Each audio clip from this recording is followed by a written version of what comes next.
I know what to do without like. Okay, Body language. good morning. Try that once morning. again. Usually, people get a little quiet. Gradual process. For those of you who are on the phone, you should see this lovely new room that we're in. And it's like church. People came in and sat in the back. Okay. And so I'm not surrounded by people. They're way in the back. Anyway, I'm Anna Jo Haynes, and still the co-chair of the Early Childhood Leadership Commission, at least for another maybe couple of days. At any rate, it's great to have you here, and we have 37 people joining us on the phone or the webinar.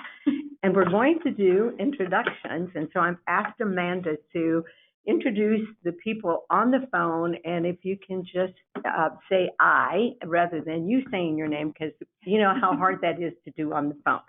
So let's start with that, Amanda.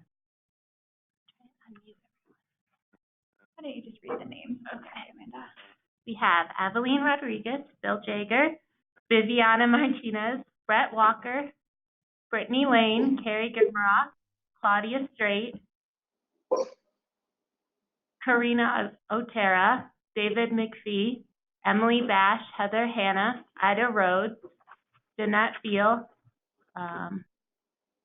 Jennifer Houlihan, Kendra Dunn, Christy Koltowski. Oh, we got more people jumping all over the place. Linda Meredith, Lisa Jansen Thompson, Lisa Sater, Megan Locatess, thank you everyone in the room. Mary Heffernan, Michelle Stewart, Michelle Sharp, Naomi Stetson, Nicole Rao, Pamela Harris, Rachel Hubbard, Sandra Gregory, Sarah Daly, Shannon Berkman, Sandra Ranum, Stacy Howard, Taryn Schneider, Teresa Rapstein. Sorry if I missed anyone and if I mispronounced your name. Thanks all. Okay, now we're going to do introductions here. So, Melissa? Good morning, I'm Melissa Colton, Associate Commissioner of Colorado Department of Education, and I'm also chair of the subcommittee with Anna Jo and Lenny. Good morning, Carrie Haynes, the Family Resource Center Association. Good morning, Joyce Johnson, Colorado State Library. Laura Knudsen with Parent Possible and the Colorado Home Visiting Coalition. JC Montoya Price with the Colorado Children's Campaign and the Raise Colorado Coalition. I'm Fiona Laird, I'm interviewing in the Governor's Office. I'm Scott Berginski, Special Advisor to the Governor of Early Childhood.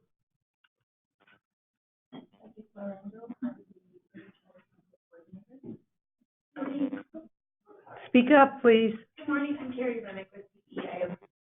Good morning, Lisa Manners, Gun Equality and Toddler Care Office of Early Childhood. Good morning, Vikia Collins, working on the Development Grant Needs Assessments and Evaluation Plan. Early. Linda Dorman, Director of the Preschool Development Grants for Office of Early Childhood. Karen Imboden, Colorado Shine. Alex Caldwell, Colorado Health Institute, we're the vendor for the needs assessment. Nina Bastin, also with the Colorado Health Institute. Hi, Jennifer Stedman, Early Milestones, Colorado, and we're working on the strategic plan.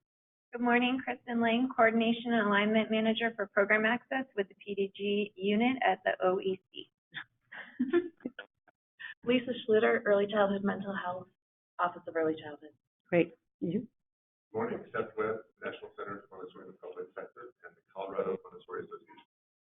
Christina Walker with Clayton Early Learning and the Raise Colorado Coalition. Great. Well, it's great to have you all here in person and those of you who are on the phone and the webinar. So I want to have you read the meeting objectives quickly.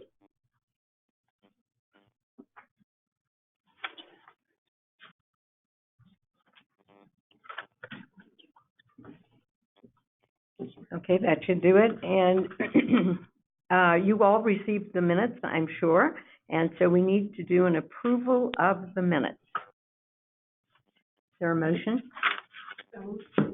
Okay, it's been so moved. Is there a second? Second. Okay, it's been moved and seconded to to accept the minutes of the last meeting. All those in favor, say aye. Aye. Bigger than that, please. Aye. Thank you. This is a wonderful room, but the acoustics are, well, it's just that we're spread out.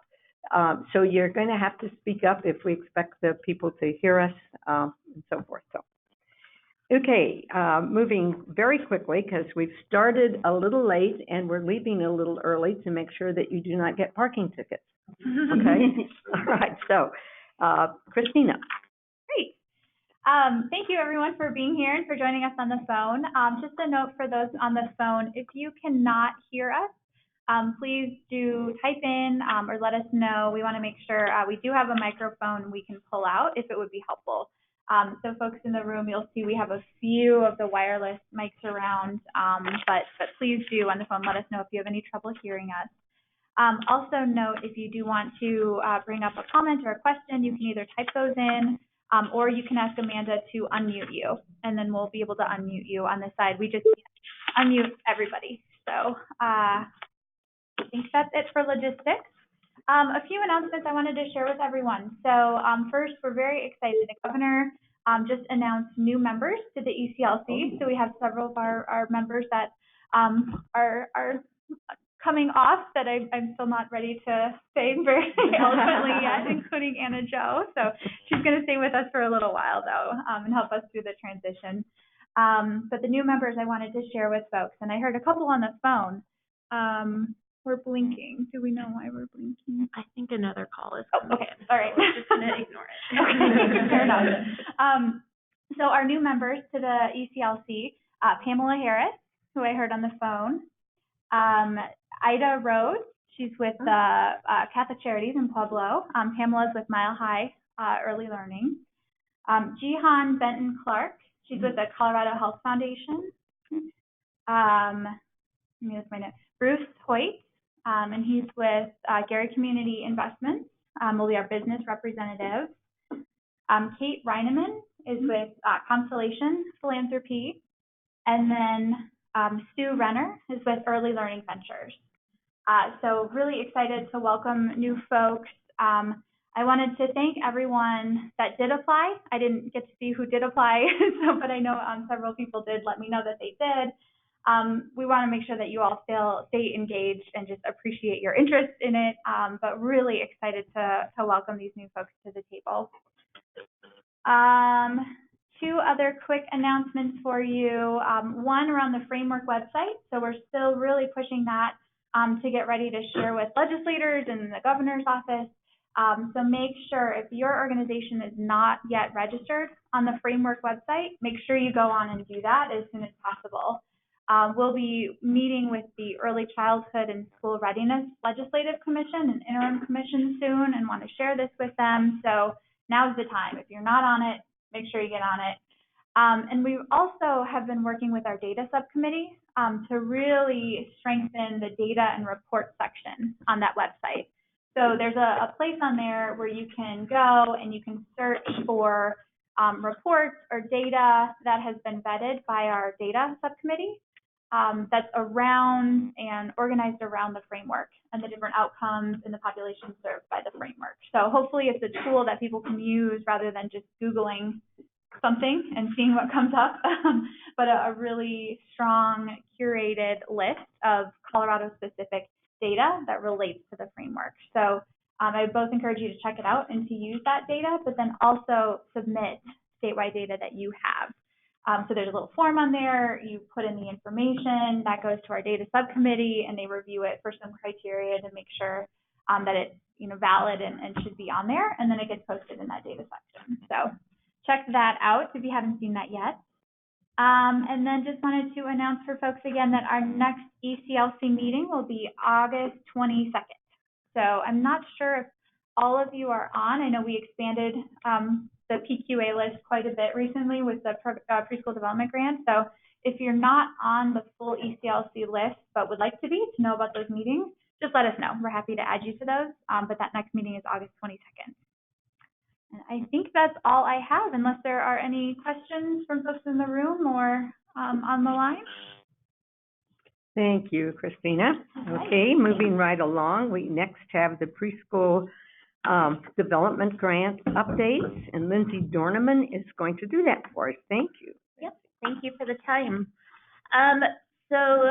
June was a fun turning point for the office. As of the end of June, all of the contracts for PDG had been executed, so we are actually underway with every activity we committed to complete under the grant, which is a huge milestone, also a very scary one, and a busy one.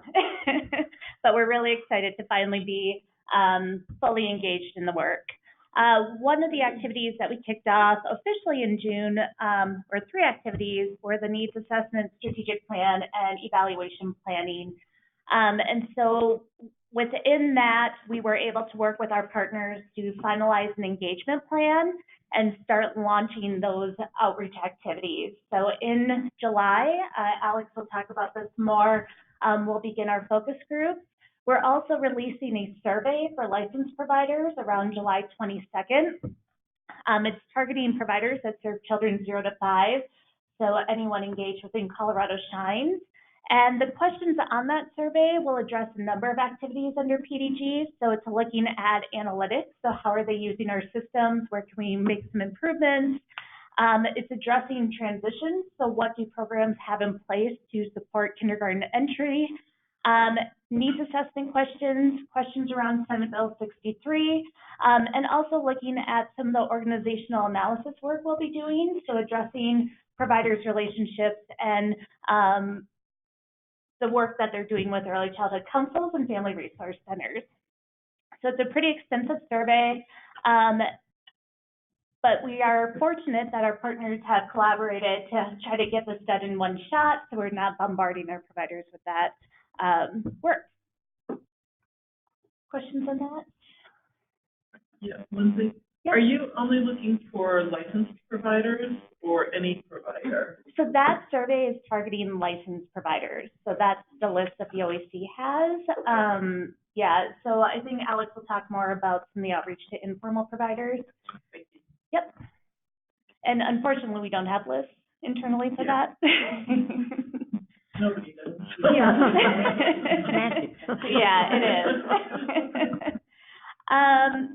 So we, at the end of the month, we launched both of our communications contracts. So as you note, the early learning development guidelines, the updated content will be presented to PQA next month for review and approval. And then that content will be turned over to an organization called Network Affiliate, who will then turn that information into materials for informal providers, parents, videos, and add it to the ELDG website.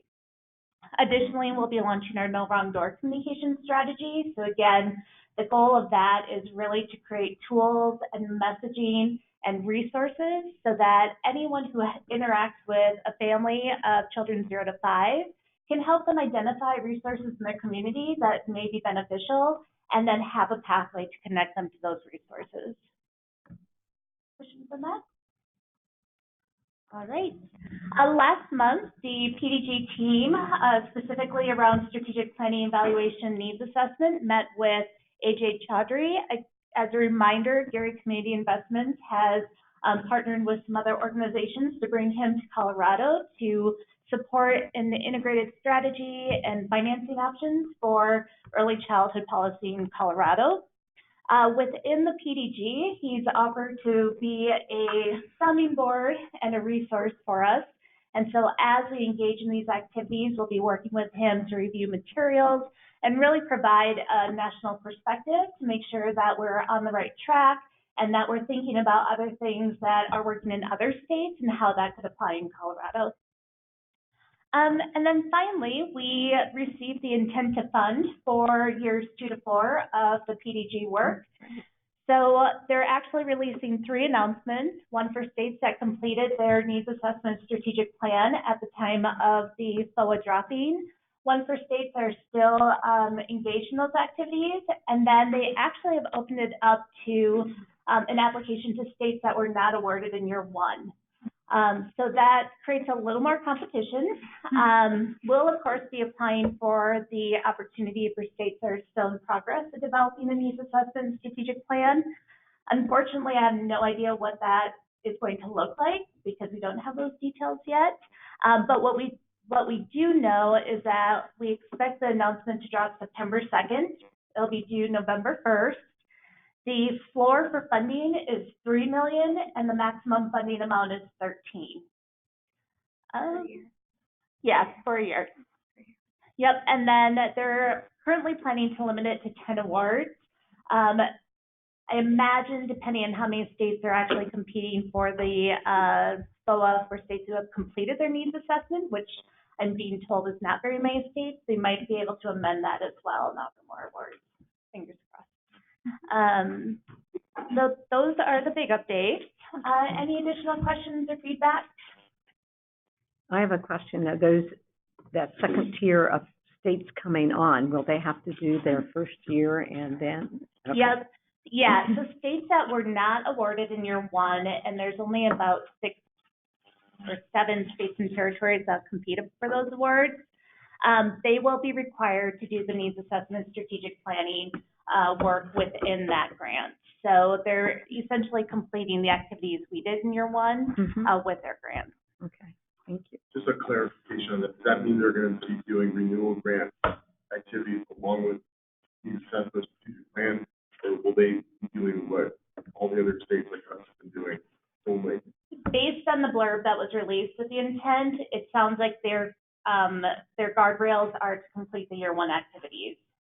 In their first year of 3 years. Yeah, and I don't know, we don't know yet. The way the intent was released, it looks like we're applying only for year 2 versus years 2 to 4. So then I don't know if that means we're reapplying every year of the grant period.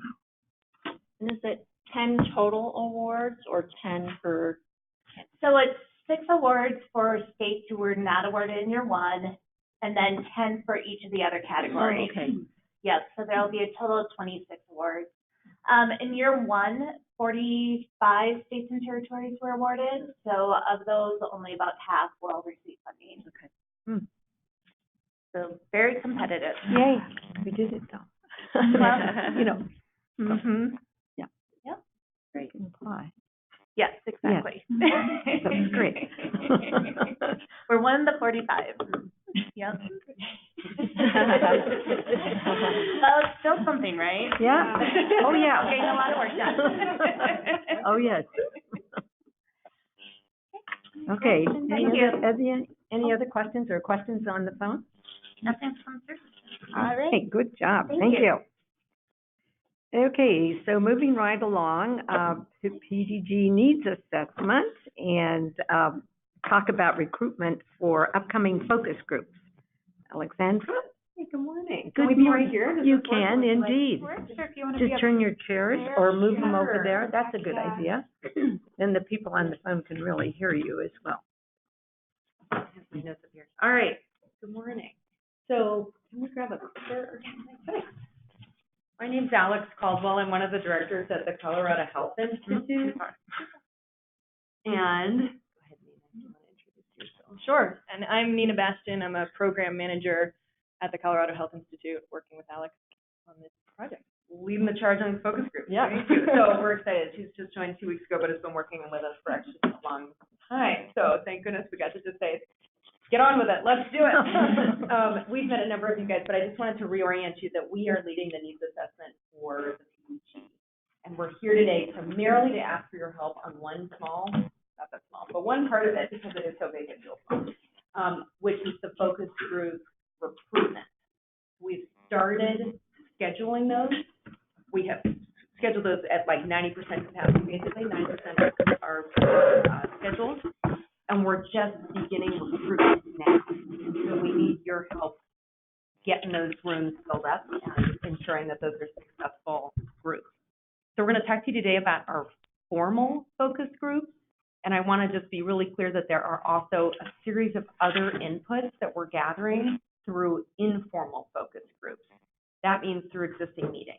So we've we've done a lot of outreach through this group, trying to figure out what are the existing meetings out there. We're working with folks to try to find, for example, family, friend, and neighbor providers to gather those groups together. So I just want to orient you to this is, again, kind of one big part, but it feels kind of small in the sense that we're doing a lot of different types of outreach, and this is just one part. We also won't talk today about other things that are ongoing, and I just want to leave these with you just to keep in the back of your mind. The focus group guides, the key informant interviews that we're doing, and the guides that we're going to be using to conduct those interviews, and the family survey tool. We're working with a vendor to help us do that, and we're working closely with the PDG team. So I just want you to be aware that there's a number of things ongoing, and today it's really about one part of that, okay? So CHI, again, we're doing the needs assessment part. We are working in close collaboration with our partners doing the strategic planning work, for example, as well as the evaluation planning, the analytics work. So we are one part of a big team, and we're grateful to be a part of it, but this is really a team effort. So that's my point here. To orient you to who we need to bring together, I want to just remind folks of what the purpose of these focus groups are. So here's very high level. The intent here is to characterize the needs across the early child care and education system. And that's from the perspective of families, informal and formal providers, and other stakeholders such as policymakers, advocates, and other groups that we know care about and strengthen the system every day. Our primary focus in this first phase of formal groups is that family voice. So this is sort of phase one. We've scheduled 18 groups. We have capacity for up to about 30 full-on groups in partnership with the strategic planning teams. And so this represents kind of the first phase that's happening mostly in July and August, but we also have a series of other engagements that are happening in August, even into September. So just to orient you, this is going to be overarching sort of our intent, but we're really honing in on that first bullet point, really trying to get that family voice, because we know that's what's going to be important for when that funding opportunity drops in September 2nd.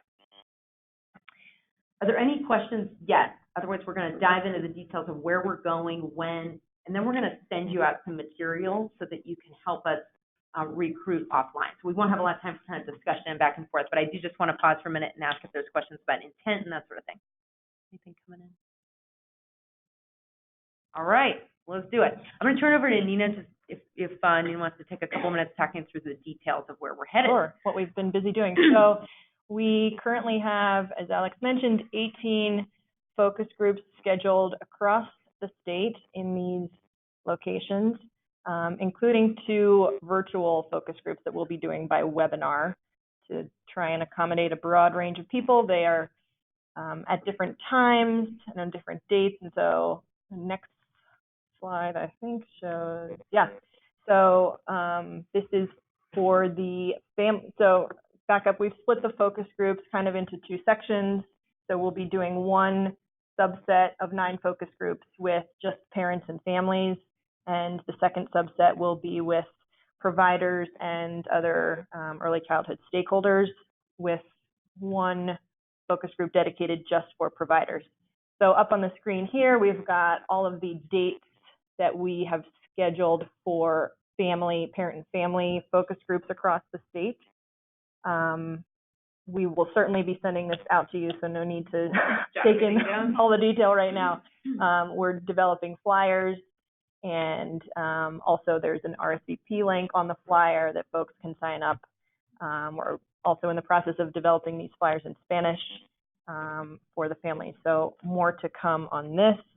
And then similarly, piggybacking, an important note that at the focus groups, we'll be providing gift cards, food, as well as childcare for those that need it. So this is for the providers and other stakeholders, similar dates and locations, different times. Yeah.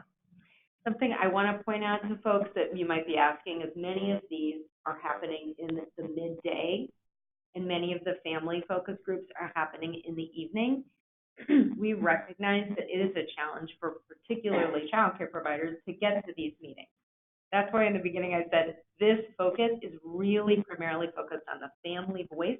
We do want to get those provider voices, and we're doing a couple different things in this first phase to do that. One is having a childcare specific provider discussion. That's specifically in Denver, but we do want to offer a Zoom option for that meeting so that we can have an evening representation. We also anticipate that in August, in partnership with our strategic planning vendors outreach, we plan to do a lot of those provider engagement focused groups, because we understand those questions are going to be different if you're talking to childcare providers versus if you're talking to other stakeholders that strengthen the system. But I know that people probably have other questions, but that may have been one of the big ones on your mind. But that's absolutely one of the big ones. We scheduled a Monday focus group to talk about Senate Bill 63, and immediately heard a lot of pushback from providers because they're not available until about 6:30 p.m. most days and on weekends. Even Zoom, especially if you're a family child care home provider, you don't have anyone else who can like watch the kids while you're on a Zoom call. I think you're going to miss important voices if you do not hold these later in the day and or on the weekend. I know weekend meetings are a pain for us who work 9 to 5, but I don't have any faith in us to be able to get the voices we need by having the schedule like this. To give you a sense, we scheduled a Saturday meeting for Senate Bill 63. And within 24 hours, we had more people register for that than we did for our Monday meeting. Providers simply don't have the capacity. There's not the substitute pool, and $30 doesn't cover the cost of a substitute to be able to attend a meeting in the middle of the day or even at 5:30. Thank you for that. That's important. Yeah. She said it so well. As a early childhood council coordinator for Colorado Springs, I think that it's going to be extremely difficult to get a really valid voice from early care and education providers. A couple things, I know that there are, in our community, there's a focus group going on for families and for child care providers. So I would just encourage you to think of, just extend that thinking about how you can connect with some key, with the early childhood council, not just in an email, but who it is, and schedule a phone call with you and talk about what's going on, what kind of data do you already have, and we build on that. It might be something that would be valid. Pueblo, we do a lot of things for Pueblo, but I can also tell you the Colorado Springs, the data that you're getting.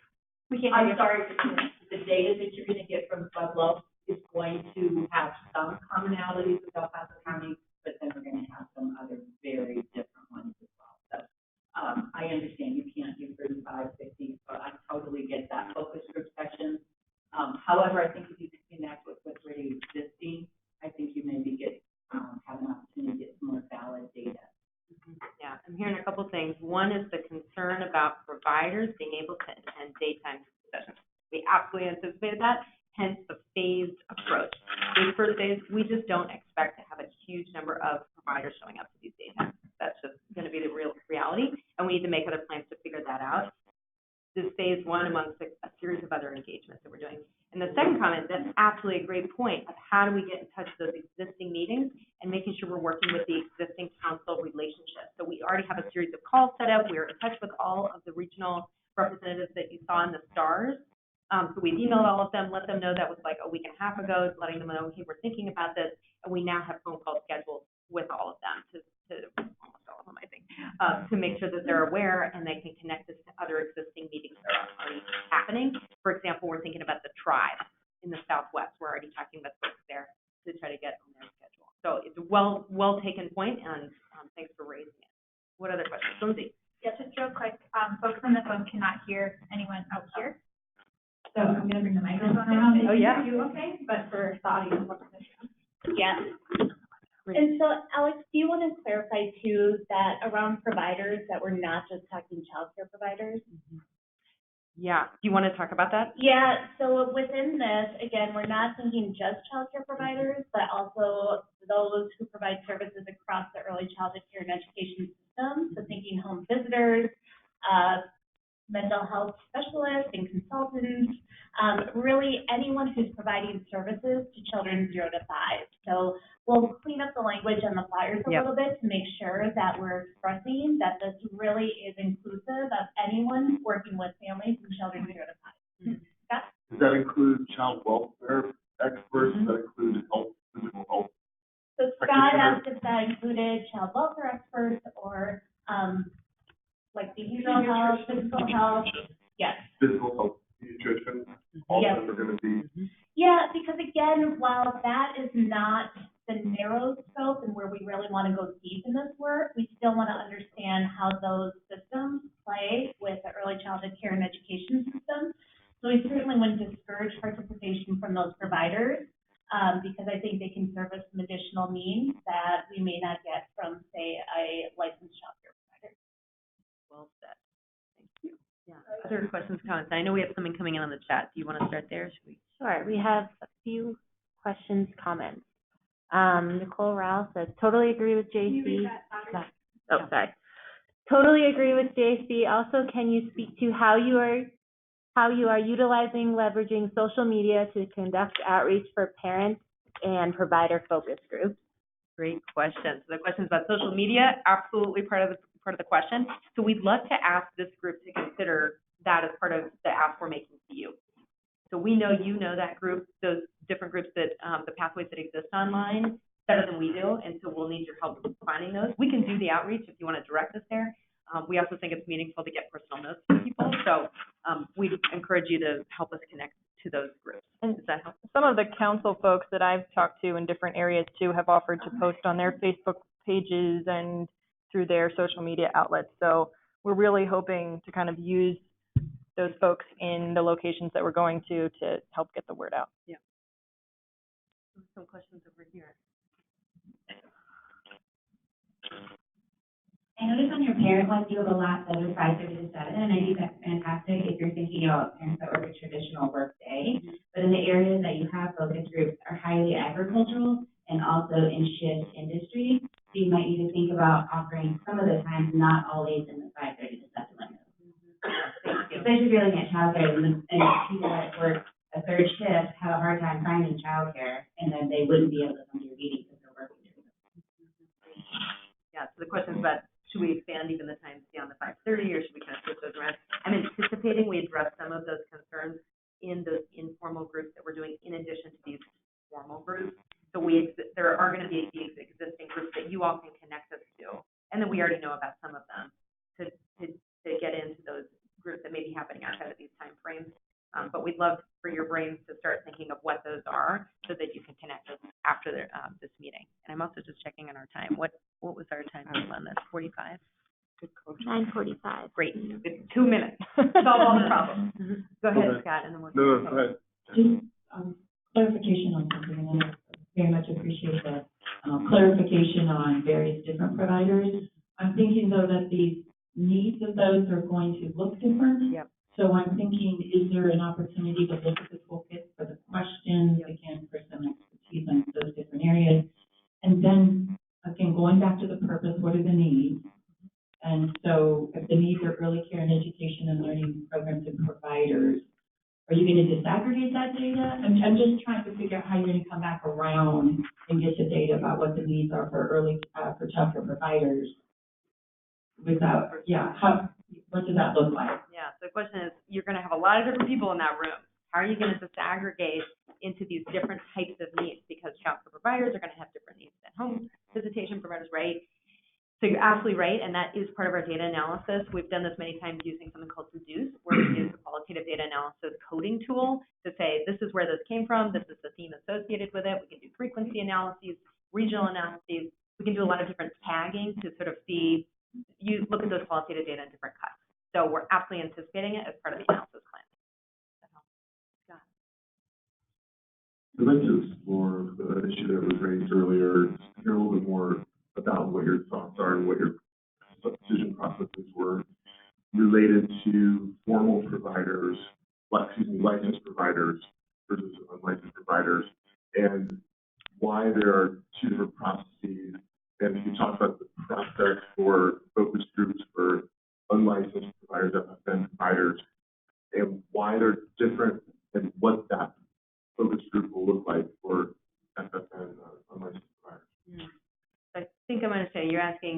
feel like there's two different approaches we're taking for licensed versus unlicensed?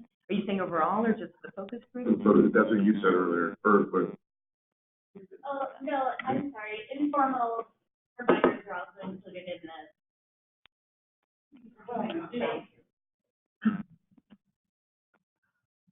yeah, I mean, I want to, I thought what you were saying was because you have a list of all the formal providers, you're going to do them separately. No, that was for the survey. Yeah. Oh, that's for the survey, not the focus groups. There's a survey that's specific to our licensed childcare providers. There's a survey that's specific to our licensed childcare providers, that Alex said we're not going to talk about today, right? That's where that came up in one of the. That came up in my update. Yes, there we go. It's a small part of a really big piece. There's 18 groups, but there's a lot of different pieces to that, yeah. Okay, so a couple of questions. So to clarify, the SFM provider is going to be part of the focus groups. Yeah. And then on the survey, I guess we're not talking about today, but since you brought it up, how will the survey of unlicensed providers differ from the survey of licensed providers, and why are there different processes? So I don't know again. So I don't know that we've specifically identified a survey for informal providers. But the reason that we have a survey for licensed providers is actually initiated from one of our other activities. So we're looking into the analytics and usage of systems that licensed providers engage with to provide better technical support and assistance and make modifications that increase engagement with those systems. Because that survey was already going out to providers of care to children 0 to 5, we decided to leverage that opportunity to add in questions for other activities within the grant. So thinking about questions we have for those providers around the needs assessments, Senate Bill 63, transitions work, just other activities that we felt would be beneficial to tie into the survey. That's why we have that only targeting licensed providers, is again, because informal providers are not using Colorado Shine QRIS. And so the initial intent of the survey was really designed for, okay. Shiny object. So the initial intent really was for providers engaged with the office through technological systems. So it's not necessarily that we're segregating those populations, we're just leveraging an opportunity and expanding that to fill some of our other needs. And to kind of piggyback on what Lindsay was saying, it also should be different processes, right? Because the formal providers that we're talking about are known to the system. And we have these very clear guidelines around reaching them. We have to take a different tack in trying to reach informal providers because they may not be as well known to the system. And we're going to have to work with different groups in order to identify that population. In addition, the types of questions that we're going to want to ask them is going to be different. On the licensed provider survey, there are a lot of questions around licensing and the processes and regulations associated with licensing. We'll ask questions similar but different for someone who is outside of that system. And so I think that those are the thought processes in going, in addition to the fact that we already could leverage a survey that's going out.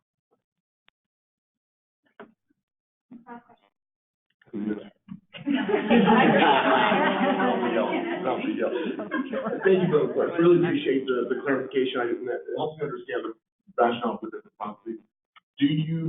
Does the department feel there's a need for having a survey for unlicensed providers?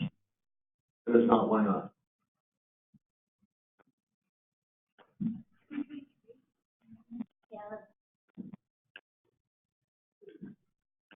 I think there are, in thinking about the methods and collecting those data, I don't think that there's necessarily been a decision not to do a survey. As we've been talking about the different, ways to collect information from those populations, we've already talked about the, focus groups and the informal interviews, but I don't think that we have ruled out there being, a different systematic way of collecting information either. Social media approach could be helpful. Yes. And Karen mentioned that a social media approach would be helpful. I know we have some comments coming in on the chat, and I'm just going to skip through this since you guys already hit on all this stuff about other childcare providers and considerations. We do have some asks for you, and we have an email up here for you to send us those recommended groups that you want us to engage with. We'll also be sending you some draft language that you can use to send these out. We'll be sending out some final flyers with Spanish language versions of those.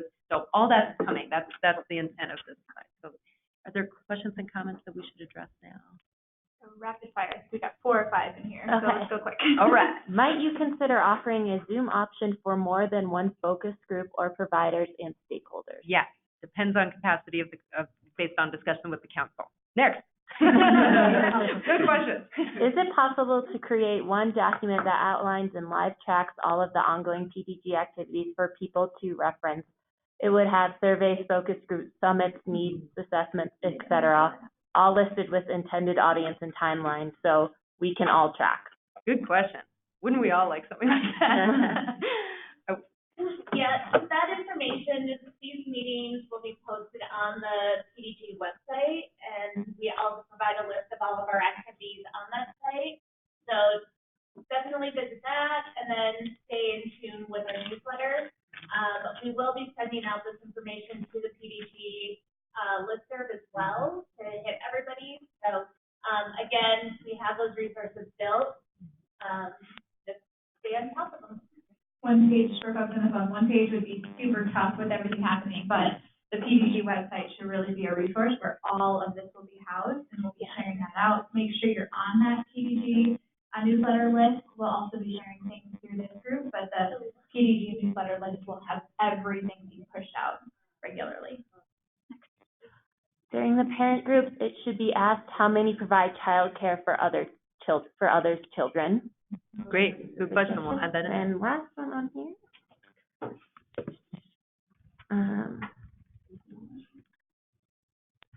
In rural communities, providers will need to pretty much take the whole day to travel to meetings to be at the meetings. For example, with the exception of providers actually in SEMO, if anyone else from the 10,000 square miles of the northwest corner of the state wants to attend, they will need to travel for 2 days. They will. I hope they travel that long. I doubt they will, so we really need to think about different ways that we can engage them. That's absolutely on our mind. Thank you. Any other final comments? Thank you for taking some extra time. Thank you. Thank you very much. Great report. Thanks. All right, moving right along. Doing this. Kristen Lang. Where's Kristen? Oh, there you are. Okay. I'm ready. So Great. can we do aim for 25 or so, but aim for 20. Okay, I'm going to talk so fast because I really want to take the time that we have for this activity for you all to talk to each other and brainstorm ideas. So I will give a very quick overview of what we're going to do now. It's going to be an activity. We're going to talk to each other and move around. So get excited. So as most of you know, PDG asks us to take a look at what we currently have in our ECCE system and figure out how can we use that more efficiently to expand access to quality early childhood care and education for our targeted population. And so I created these matrices, which hopefully you all have had a chance to look at, to create a visual, really to lay out what the current landscape of ECCE is in the state of Colorado, so that we have a tool we can use to identify those areas where we can better collaborate, coordinate, and align these programs to improve access and reduce barriers for parents, for providers, and especially for children in terms of accessing quality early childhood care and education. And today what I would love to do is to get your feedback about what those strategies might include. And so from what happens today, we as the PDG team will be able to consider some of these strategies for potential ultimate inclusion in our strategic plan through the PDG process. And so what we've done is, as an office, we've identified several roads within the matrices where we feel if we could align, coordinate, collaborate better, it could have a profound impact in terms of expanding access. And these are areas where we don't currently have initiatives underway. So what we would ask is that in a minute, I'm going to read through these, and you will raise your hand, pick one row or one topic area to work in. We're going to move around to small groups, so each small group will be around one row. The first one, if you'll see, is general provider requirements and involvement with QRIS. That actually combines two topics. The other ones are all single rows. So you'll go to your small groups, and in the first 10 minutes, your first task will be to identify a recorder. You're all a go-get-'em kind of group, so I'm sure someone will volunteer, but if they don't, go with the person whose first name starts personnel. Okay? And then what you're going to do is discuss for those 10 minutes all the ideas of ways we could potentially align, collaborate, coordinate within that particular row. In the second 10 minutes, and we might try to reduce that a little bit, what I want you to do is really identify which strategies of all those that you discussed are going to have the most profound impact on access for our targeted population. And those targeted populations are listed at the bottom of the matrix, of each matrix, and also at the bottom of this template. And in that second 10 minutes, when you all as a group decide which strategies are going to be most impactful, I'm thinking maybe 1 to 3 per small group or per row, depending on how much time you have. I want the recorder to fill out the template for that strategy. So they're going to identify the strategy, talk about how that strategy will improve access, and then discuss some implementation considerations we need to keep in mind if this were to land on our strategic plan and we're going to try to carry it out in the state. What are some of those issues we need to have at the fore when we go to implement them? So, and then I know the virtual people have their own set of instructions. We picked a couple rows for you all. It might be hard with how many are on there to discuss just around these 2 rows. Do your best, but each person can fill out one of the templates, and I'll just, what's the word? Collate. Compile. Thank you. Compile those. For folks on the phone, we picked a couple of rows for you all to discuss and fill out the jot form to be able to record your feedback about which strategies would most impact access within those particular rows. Each person can fill out a jot form, and I will compile those results later, but if you can use the chat or your phone lines to discuss the particular rows. Which group is this? This one. I have it. And the jot form should be in the chat box. Everyone on the phone, we're reporting out from our group. And if everyone else can Read what I wrote. This is a new language to me. But, so we had provider requirements, and some of the ideas in our group were the CPP requirements to align class size and ratios. QRIS standards should be primary with HS, EHS, shared professional development. There's an opportunity to better align there. With CCCAP, better consistency across the state with the issuance of fiscal agreements and processes, better consistency across policies and requirements for family portability, absentees and holiday pay, and contracted slots. Increased health and safety training, professional development, and better incentives to engage for licensed, exempt, and FFN. Need more options across those groups, especially in rural communities, was sort of a barrier that we noted. Thank you.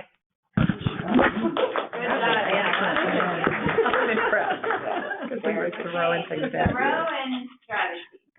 So we're on the family matrix, the application and recertification process. Some of our ideas were having a one-stop or application to apply to as many programs as possible, cross-training case managers to understand requirements and eligibility for various programs, fund coordination across programs, perhaps through early childhood councils, and wondering to what extent can recertification be streamlined, led by the provider, not requiring documents to be submitted multiple times. So that the kids' birth certificate again. Excited. How to improve, this idea improve things. It would reduce friction points and barriers to participation, perhaps you'd see less drop-off, between eligibility periods, and it would increase awareness of programs and opportunities for both families and district managers, providers. And implementation considerations, we should learn which counties and districts are already doing this well and duplicate that. A challenge is that each entity, different programs we're talking about, has a different governance structure, so kind of hard to manage across that. And another challenge is local control, because we can't require counties to do anything. How do we incentivize it? Rowan strategy. So this is the eligibility row. Eligibility criteria under parent and family. So there's only so much we can do in terms of eligibility criteria, since a lot of these are governed by federal regulation. But we had a few ideas. So we thought that Head Start programs and CPP eligibility, as well as CCAP eligibility redetermination periods, should all be aligned, because those are allowable through the federal regs and, have been allowable for a while. We were curious about why CPP had those particular risk factors, and then, do those align well with the Head Start risk factors or CCAP eligibility, and is there a way to make sure that those are more streamlined so that it's not quite as confusing between programs?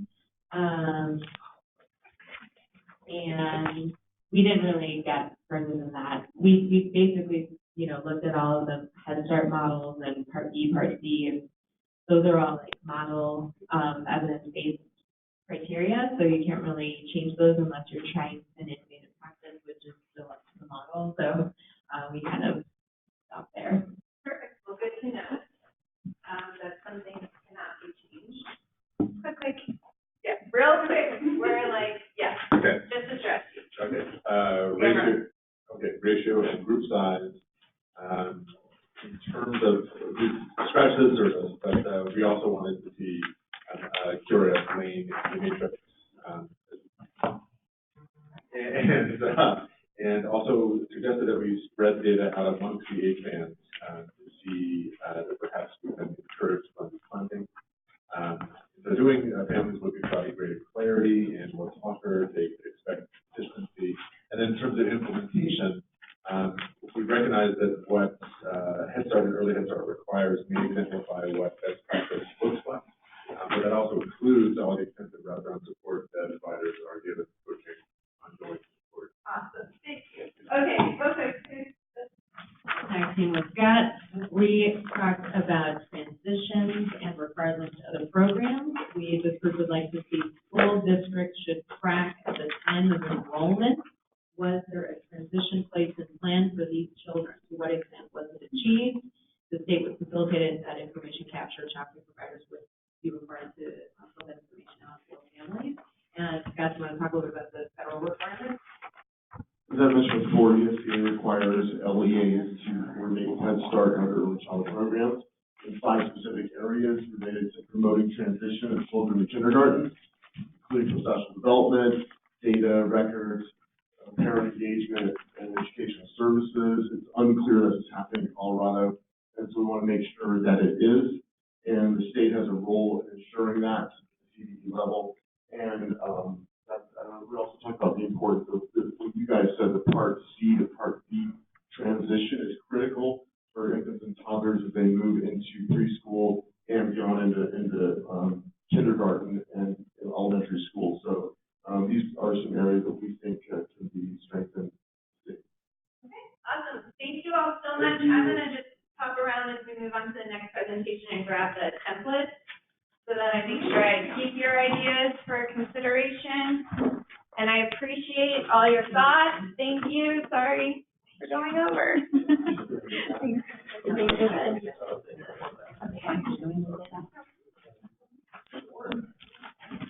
Okay, our next group is Liz and Sarah.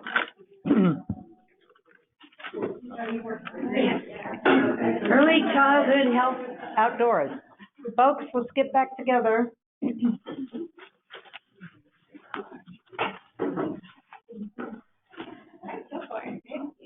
Hi, everyone. Good morning. My name is Sarah Conradi. I'm very pleased to be here today, so thank you, Christina, for the invitation. I'm here with Liz Houston, who I'm sure looks very familiar to many of you. We're with the National Wildlife Federation, the Early Childhood Health Outdoors program. We're just going to really quickly, I know we're running out of time here, share with you a little bit of the work that we've been doing with child care programs across the state, and just a little bit more of the background about naturalized outdoor learning environments and the values. So I'm going to jump right in. Just want to highlight in this photo here, you know, is this a playground? It is. And so just to kind of spark your thinking about where we're going to take this presentation today, just really shaking up what it means to learn through play outside. So our goal with ECHO, as we call it, is to really improve the quality of the outdoor spaces where kids are spending time in licensed care, and having that equate to the indoor quality that we're also familiar with, and the opportunities that lie outdoors are huge. And so just a little bit about me. I spent many years at the Natural Learning Initiative, which is at NC State University, where I researched with my mentors how children learn through play outside and what types of features designed specifically in those spaces, developmentally appropriate features, can have the biggest impact on children's learning and development. So that's really where this program is based and grounded, but really looking at the evidence base and how we can pull that into the very regulated context of childcare. So really thinking about striking that word playground, how do we equate that indoor learning environment quality with the outdoor learning environment quality? So we look at this from a couple of different prongs. I would say it's very multifaceted in the way that we work with programs. So we are designers. I'm a landscape architect, so my focus is really on the built environment. So how does the physical space, as we know, classroom space, so critical, the way it's arranged, oriented, laid out, just as the outdoors should be too. So we look at it from this very technical lens, but also knowing that that has to be bookended with training and professional development for educators, directors, and also the supportive systems working with councils. And then a little bit of seed funding. So I want to emphasize this is not about a grant. It's not about money being passed through to programs. It's really a process that helps them to develop their spaces sustainably, incrementally, ongoing over time. And that money is just a little piece of the process. So definitely, again, moving away from that mentality of we need money to do this. It can be very low cost, and Liz is going to talk to some of those strategies.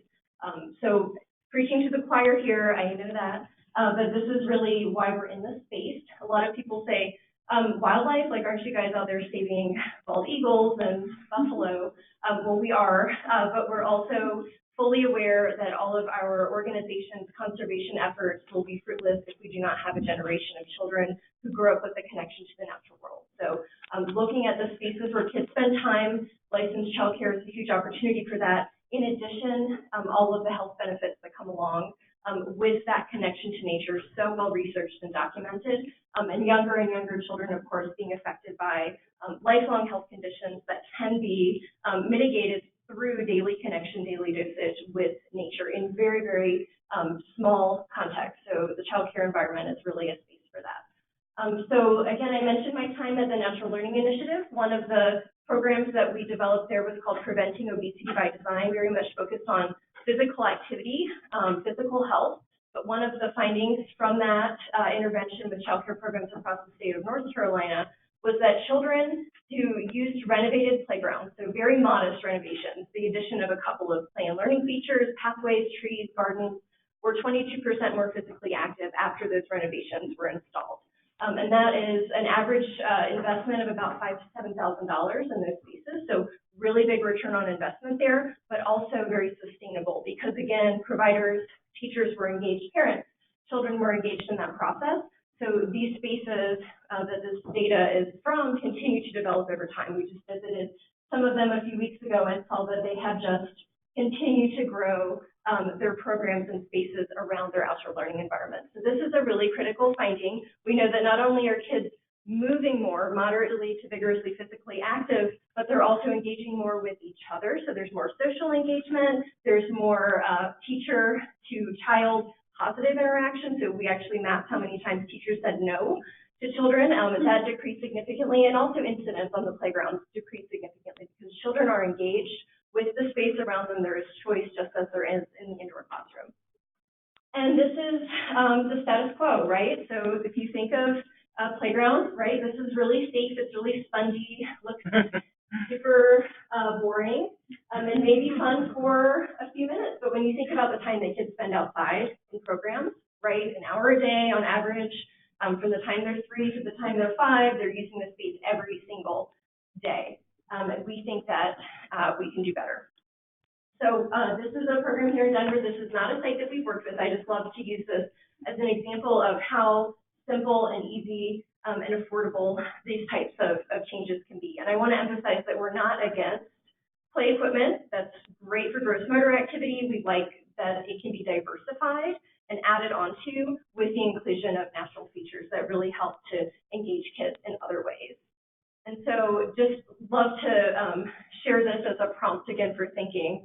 We share this in a lot of our workshops. When you think about indoor quality and the classroom here on the left, right, it looks really sterile. I'm sure it's very safe, but it's not developmentally appropriate. And we know that the addition of the features, once the space is fully built out, ready for kiddos, that is what we expect when it comes to the inside of the classroom. But when you think about the classroom that doesn't have a roof or walls, we just accept that the space on the left it's okay, right? It does what it's supposed to do. Kids run off steam. They go outside for 30 minutes. They come back inside, and playtime is over. But we think, again, there's so many missed opportunities in that space on the left. And this is actually the same space a few years later that works with us again through that comprehensive process, design, training, professional development, teachers, parents involved in this, community build days, and they built this beautiful space. You can see they didn't change everything, right? The play equipment's still there. They just added and diversified to improve the choices available in that space. And this is very incremental over time. So the space you saw didn't happen overnight. It wasn't an extreme makeover. This is an infant and toddler space. I'm sure they never use it. They probably get wheeled around in the buggies, but not a whole lot of engagement. And then look at the space and the opportunities for kids, sensory input, that all of those sensory qualities that are in that space now as these guys are learning how to walk and explore the world around them. This is just an extension of the indoor classroom, and it's just so beautiful, not only for kids, but for caregivers, right? And so that's super important as we think about what the teachers are experiencing in the space as well, and their ability to really have some restorative space in their daily teaching experiences. So the components of what we do, I'm just going to touch on these quickly. We select our sites across the state through a competitive application process. Our criteria was co-developed with the Colorado Health Foundation. They're our main funder. We work directly with programs. We visit every site. We ask them what they want in their spaces. We do surveys of parents and kids. We have an interactive full-day design workshop where they tell us what they want their space to look like, and we just bring their visions to life. So this is all about their visions. Every site is different. We develop a master plan that helps them fundraise, break it down into phases over time, so they have a full vision and can paint a full picture to their communities about what they want their space to be. And then we bring the community together to help them build it. So we were just at a work day last week up in Longmont with a local business who was helping to build out one of our playgrounds. So really, really engaging for the whole community to get around why playgrounds can be health promoting vehicles for young kids, and let's rethink the way we've been doing this. And then ongoing professional development, really starting at the beginning, getting teachers comfortable outside, right? It's not something that is natural for everyone, and we get that. So we're really starting at how do you plant a seed? How do you talk to kids about what they're seeing in nature? And starting with those very baby incremental steps. So this is just the design workshop. This is Red Rocks Community College that we're working with here, their child care program. There's a parent, director, teacher here at the workshop, and they are helping me as a designer to understand what the kids that are using this space need. And so I'm just helping them to put that vision on paper. This is an example of what the spaces look like. All of these design features are drawn again from that research and evidence of what promotes and stimulates more time outdoors, physical activity, so looping curvy pathways. Liz is going to touch on some of these.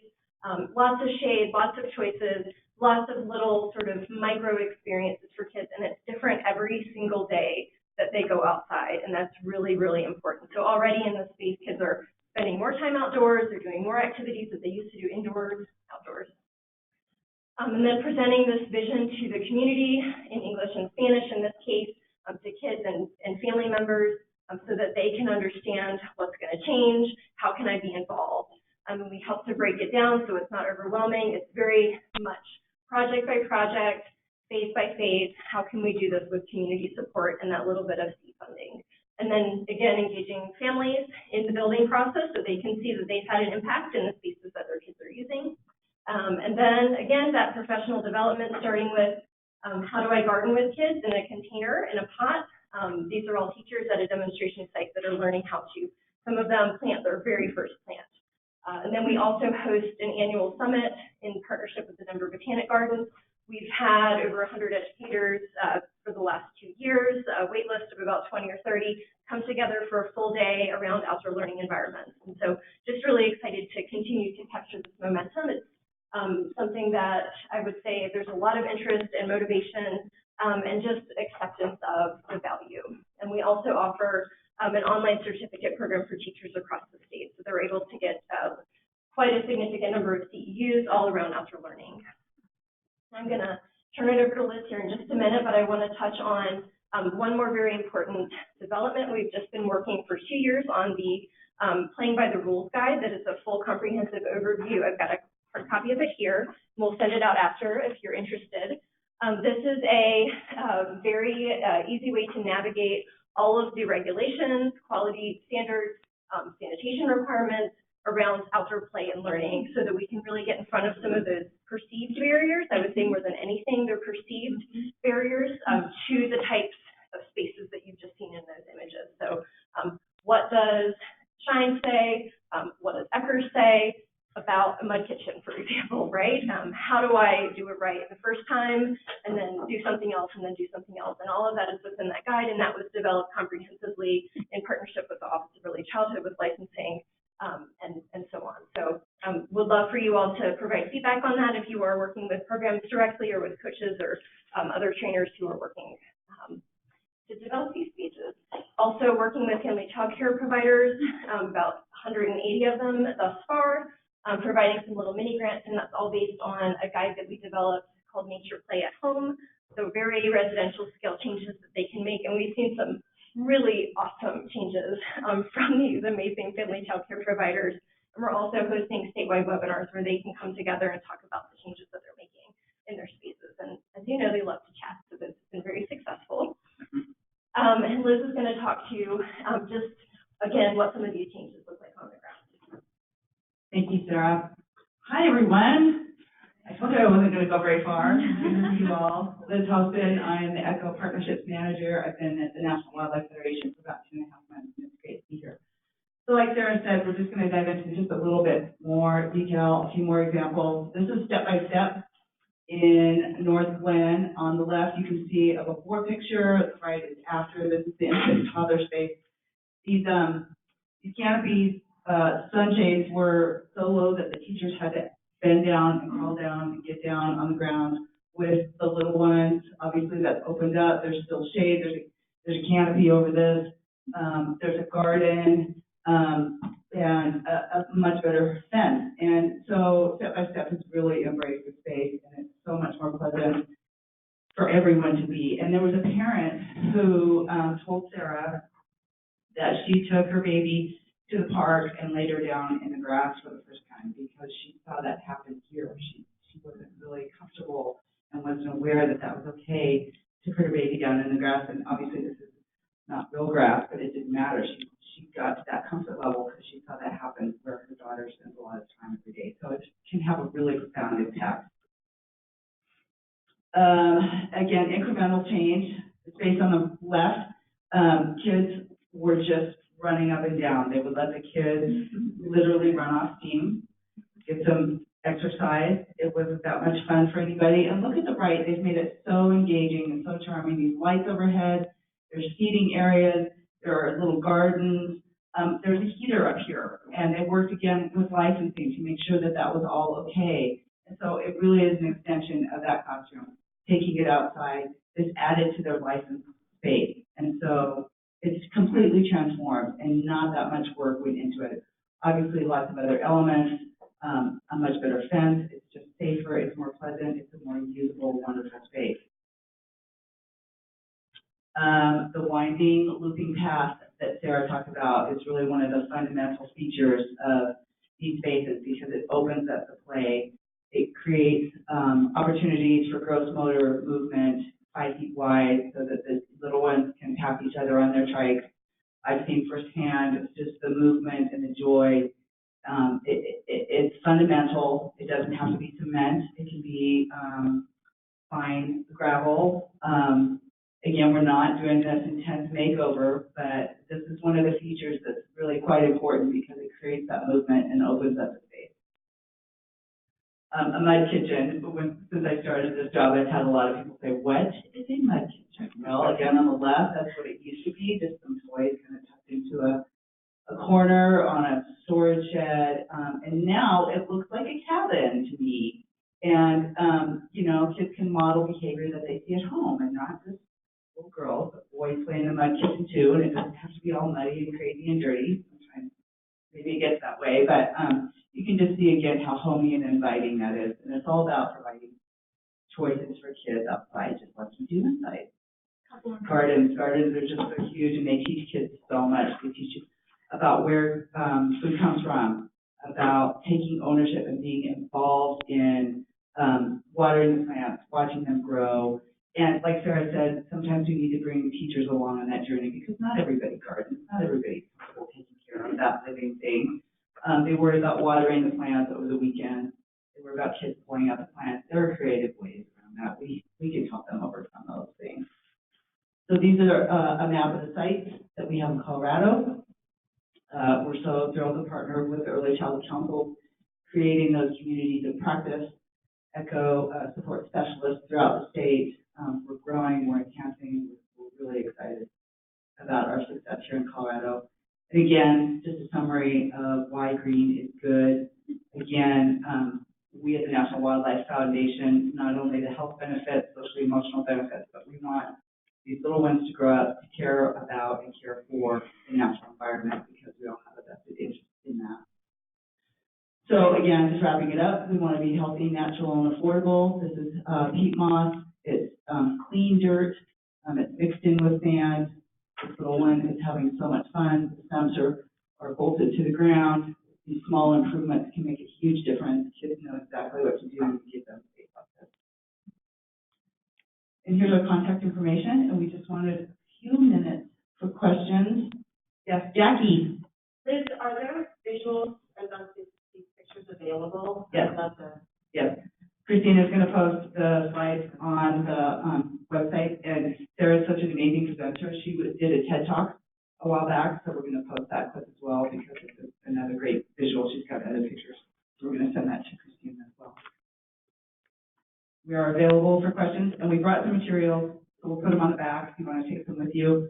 Thank you so much for having us. And online to access that. Yes, yes. Playing by the Rules just got finalized and posted. It's on our website. All these materials are on our website. Thank you so very much. Thank you. Very interesting today. Okay, moving very quickly to public comment, and I understand we do have 2 people for public comment. Hi, this is Christina Walker from Faith and Early Learning and Raise Colorado. We are partnering through Raise Colorado with the Office of Early Childhood on implementation of Senate Bill 63, the Infant and Family Child Care Strategic Action Plan bill that was passed this past session. And we have 2 upcoming discussions that we are co-hosting to hear from different people's perspective about why there is this shortage. So Saturday, July 27th, from 8:30 to 11 a.m. at Bear Valley Church. And I'll pass these around. And then Monday, July 29th, 8:30 to 11 a.m. At Mile High United Way. And so we just wanted to make sure that, as Jason said before, one of those times is offered on a Saturday morning so that family child care providers can attend, or other providers as well. And then there's one on Monday morning in the hope that any other folks that want to participate can as well. So I'll just pass these around, and there's bit.ly links so that you can go and RSVP so that we know how many people are coming. And we'll provide food and childcare if needed. And yeah. Any questions?